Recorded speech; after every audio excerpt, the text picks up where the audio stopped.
যদি দেখো কেউ বিনা কারণে তোমাকে অবহেলা করছে, ইগনোর করছে, তাহলে তুমিও তাকে অবহেলা করো, ইগনোর করো।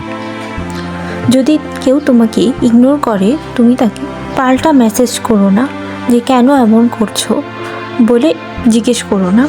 শুধু ফোনটা রেখে দাও, নিজেকে আয়নায় তাকিয়ে বলো, আমার সময়, আমার মন, আমার হাসি, এসবের দাম অনেক বেশি। যে এই দাম বোঝে না, তার জন্য আমি এক মুহূর্তও নষ্ট করব না।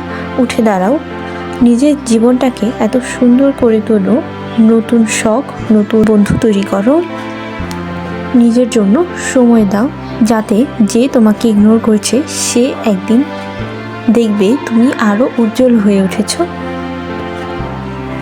কিন্তু ততদিনে তুমি অনেক দূর চলে গেছো, যেখানে তার জায়গা নেই। তুমি ইগনোর হওয়ার জন্য জন্মাওনি, তুমি মূল্যবান, তুমি যথেষ্ট। আজ থেকে ইগনোরের সবচেয়ে সুন্দর উত্তর হবে নিজেকে আরও বেশি ভালোবাসা।